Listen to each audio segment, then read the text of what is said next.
আসসালামু আলাইকুম সুপ্রিয় শিক্ষার্থীবৃন্দ, তোমরা যারা অনেক দিন পড়াশোনা থেকে একটু বাইরে অথবা যারা নিয়মিত পড়াশোনার মধ্যে ছিল না কিন্তু এখন তোমরা সেন্ট্রাল ইউনিভার্সিটিতে পরীক্ষা দিতে চাচ্ছ, অথবা তোমরা হলো যারা সেকেন্ড টাইম পরীক্ষা দিতে চাচ্ছ, তো তোমাদের দ্বারা সম্ভব কিনা এটা তোমরা বুঝে উঠতে পারছো না অথবা কনফিডেন্স পাচ্ছ না। তো তোমাদের জন্য আজকে আমাদের এই ভিডিওটি। তো আমি যদি তোমাদেরকে বলি স্পেসিফিক ভাবে যে ঢাকা সেন্ট্রাল ইউনিভার্সিটিতে তোমাকে দ্বারা সম্ভব কিনা, তো সেটার উত্তর দিলে খুব সহজে আমি যদি তোমাদেরকে বলি, তোমরা যারা ঢাকা বিশ্ববিদ্যালয়ে পরীক্ষা দিয়েছো অথবা গুচ্ছে পরীক্ষা দিয়েছো, আরো বিভিন্ন বিশ্ববিদ্যালয়ে পরীক্ষা দিয়েছো, তোমরা যদি ঢাকা সেন্ট্রাল ইউনিভার্সিটির একটু মান বন্টনটা লক্ষ্য করো তাহলে দেখবে একেবারে হুবহু সেম প্যাটার্নে পরীক্ষা, একেবারে তোমার সিলেবাস, এরপরে মাইনাস মার্কিং, তারপরে সেকেন্ড টাইমের সুযোগ, সবকিছু সেম। তার মানে এমন না যে তুমি কিন্তু এগুলো পড়ো নাই, তুমি অবশ্যই এগুলো পড়েছো, হয়তো তোমার আরেকটু রিভিশন দরকার।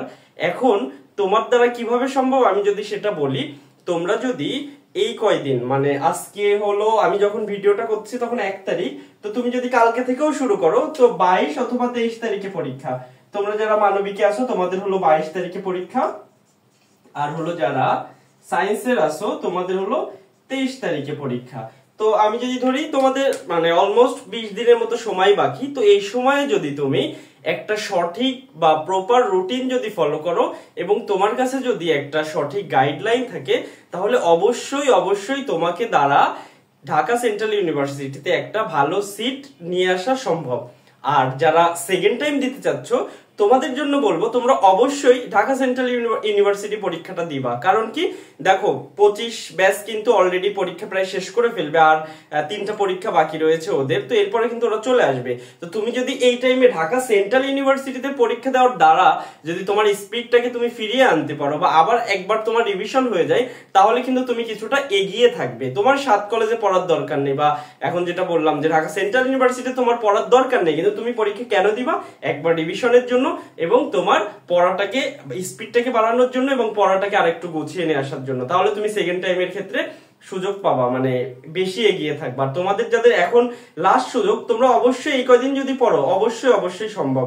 তো তোমাদেরকে যদি আমি একটা রুটিন বলি, তোমরা মানে প্রত্যেকটা কোচিং কিন্তু এখন এক্সাম ব্যাচ বলো বা ম্যারাথন ক্লাস সবকিছু চালু করেছে, আমরা সেটা দেখেছি। তো সবাই চেষ্টা করছে তোমাদের ভালোর জন্য।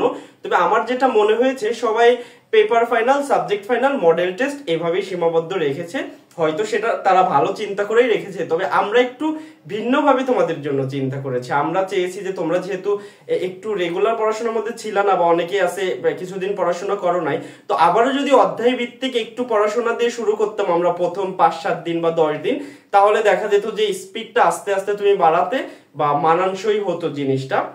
তো সেই জন্য যারা তোমরা বিজ্ঞান বিভাগ এবং মানবিকের আসো তোমাদের জন্য আমরা কিন্তু একটা এক্সাম ব্যাচ চালু করেছি। সেখানে কিন্তু আমরা তোমাদের প্রথমে যারা হলো মানবিকের আসো তোমাদের টপিক ভিত্তিক আমরা হলো, যেমন আমি যদি ধরি প্রাচীন বাংলার ইতিহাস এবং জনপদ, এটা একটা টপিক, তো এটার একটা আলাদা পরীক্ষা, তুমি যাতে জিনিসটার সাথে খাপ খাইয়ে নিতে পারো। তোমরা যারা সায়েন্সের আসো তোমাদের বায়োলজির 2টা চ্যাপ্টার, আবার হলো তোমার ধরো যে জুলজির 2টা চ্যাপ্টার, বোটানির 2টা চ্যাপ্টার, আমরা দিনে 2টা পরীক্ষা রেখেছি। তো একটার মধ্যে 2টা জুলজি তুমি সকালে দিলা, আবার রাত্রে তুমি হলো বোটানি পড়ে আরেকটা দিলা, মানে আমাদের 24 ঘন্টা তুমি যে কোনো টাইমে পরীক্ষা দিতে পারবা। এটা তোমার জন্য একটা বড় সুযোগ, মানে স্পেসিফিক কোনো টাইম নেই, 24 ঘন্টার মধ্যে তুমি 2টা পরীক্ষা দিতে পারবা। তো খুব ইজিলি কিন্তু তুমি অধ্যায় ভিত্তিক পড়াশোনাটা করে তোমার স্পিডটাকেও বাড়িয়ে নিতে পারবে, প্রস্তুতিটাকেও কিন্তু ধীরে ধীরে তুমি উপরের দিকে নিতে পারবে। আর আমরা শেষের 10 দিনে কিন্তু তোমাদের জন্য সাবজেক্ট ফাইনাল, পেপার ফাইনাল এবং মডেল টেস্ট রেখেছি। তো তুমি যদি এইভাবে যদি প্রস্তুতিটাকে নেও, তাহলে আমার কাছে মনে হয়েছে যে তোমাদের পড়াশোনাটা আরেকটু গোছানো হবে। দুইজনদের ক্ষেত্রে যারা ঢাকা সেন্ট্রাল ইউনিভার্সিটি লাস্ট সুযোগ এবং যারা সেকেন্ড টাইম শুরু করছো, দুইজনদের ক্ষেত্রেই কিন্তু এই এক্সাম ব্যাচটা খুবই খুবই ইফেক্টিভ হবে। তো আমি আশা করব তোমরা যারা আমার ভিডিওটি দেখছো, তোমরা যারা ঢাকা সেন্ট্রাল ইউনিভার্সিটিতে হলো পরীক্ষা দিতে চাও অথবা যারা সেকেন্ড টাইম দিতে চাও, তোমাদের এই এক্সাম ব্যাচটাতে ভর্তি হওয়া খুবই জরুরি। তো আমরা কিন্তু তোমাদের সকলের কথা চিন্তা করে এই 2টা এক্সাম ব্যাচেরই ফি খুবই কম রেখেছি। তোমরা যারা বিজ্ঞান বিভাগের আসো বিজ্ঞানের, তো তোমাদের জন্য হলো মাত্র 299 টাকা, আর যারা মানবিকের আসো তোমাদের জন্য কিন্তু মাত্র 199 টাকা। আর আমরা কিন্তু প্রতিদিন 2টা করে পরীক্ষা নিব, অসংখ্য পরীক্ষা দেওয়ার সুযোগ পাবে। তারপরে কোনো কারণে পরীক্ষা মিস করলে পরবর্তীতে আবার প্র্যাকটিস করতে পারবে। আর 24 ঘন্টা যখন তোমার কোনো টপিকে সমস্যা হয় তোমরা কিন্তু আমাদের মেন্টরদের কাছ থেকে, আমি বলো, তোমাদের সোহাইব ভাইয়া বলো, আরো যারা আছে আবির ভাইয়া এবং শুভ ভাইয়া, সবার সাথে যে কোনো টাইমে তোমরা যে কোনো সাবজেক্ট নিয়ে ডিসকাশন করতে পারবে, সমাধান করে নিতে পারবে। তো এই সুযোগটা কিন্তু আমরা তোমাদেরকে দিয়েছি, কারণ আমরা তোমাদের কষ্টটা কিছুটা হলেও বুঝতেছি যে একেবারে শেষ, এখনো তুমি কোথাও চান্স পাওনি। তো আমি আশা রাখবো তোমরা সকলেই আমাদের এই কোর্সটাতে ভর্তি হবে। আমাদের সাথে তোমরা কথা বলতে পারো পেজে মেসেজ দিয়ে, বা কমেন্টে পিন করা থাকবে আমাদের যোগাযোগের নাম্বারগুলো, সেইগুলোতে তোমরা যোগাযোগ করে সবাই খুব দ্রুত ভর্তি হয়ে যাও। আমাদের পরীক্ষা কিন্তু 3 তারিখে শুরু হবে।